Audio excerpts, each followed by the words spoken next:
Mtazamaji wa Bongo One Media, karibu tena katika YouTube channel yetu, tukizidi kukuangazia taarifa na habari mbalimbali ambazo zinajiri ndani lakini pia nje ya Tanzania. Moja ya taarifa kubwa zaidi ambayo inatikisa kwenye mitandao ya kijamii baada ya klabu ya Young Africans kukamilisha usajili wa mchezaji kiungo namba 6, moja viungo moja kabisa bara ambao Yanga Sports Club walikuwa kiwahitaji muda mrefu, kama ilivyo kauli ya Engineer Hersi Said ambaye ni mwenyekiti wa klabu ya Young Africans.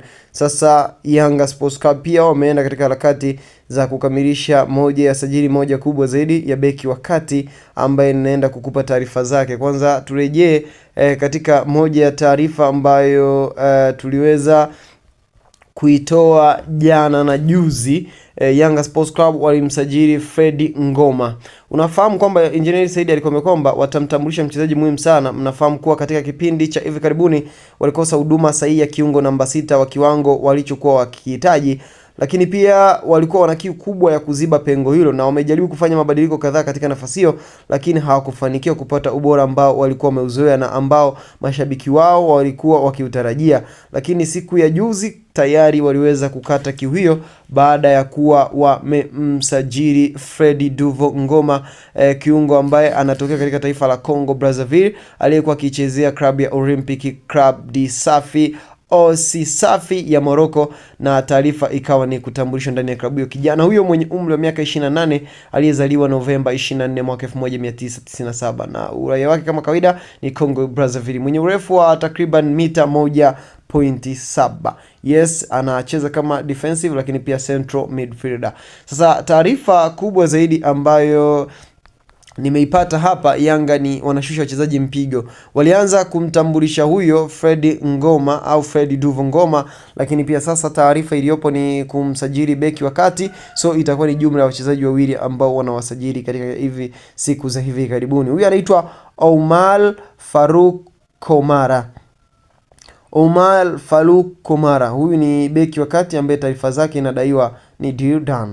Yes, Yanga Sports Club wanasuka kikosi. Ukisikia wengine wanasuka mikeka, lakini upande wa klabu ya Young Africans wao wanasuka kikosi, na hii ni moja ya taarifa ambayo imekuwa ni ya uhakika. Huyu anaitwa Hans Raphael ambaye aliandika moja ya taarifa ya kwamba ilikuwa ni siku yenye ubize kwa Yanga, maana wamekamilisha sajili mbili kubwa, ni Fredi Ngoma kiungo namba 6 pamoja na Omar Farouk Komara mwenye ambaye ni beki wa kati, na Yanga wanaendelea kuboresha kikosi chao. Sasa kwamba kila sajili zile ambazo zinaainishwa katika mitandao ya kijamii, hasa upande wa huyu mchambuzi kutoka EFM, kutoka Crown FM, Hans Raphael, sajili hizi zimekuwa zikikamilika. Alianza na Fred Duvo Ngoma, tayari ameshatambulishwa. So unaambia kwamba hivi karibuni taarifa nyingine ni kutambulishwa kwa Omar Farouk Komara beki wakati, na ikiwa ni mwendelezo wa Yanga Sports Club kukamilisha usajili nyingine kubwa zaidi katika upande huu na kipindi hiki cha dirisha kubwa la usajili katika msimu 2026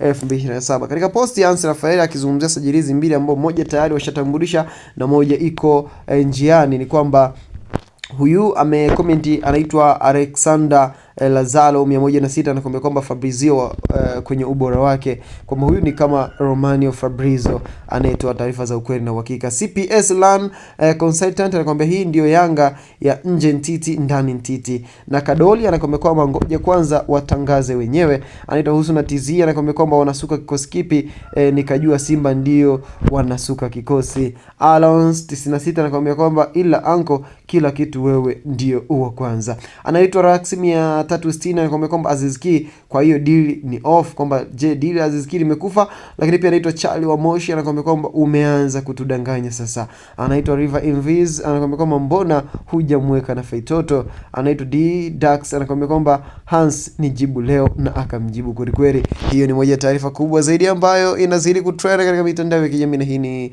Bongo One Media, tukiendelea kupata taarifa na habari kibao. Subscribe kwa habari zaidi.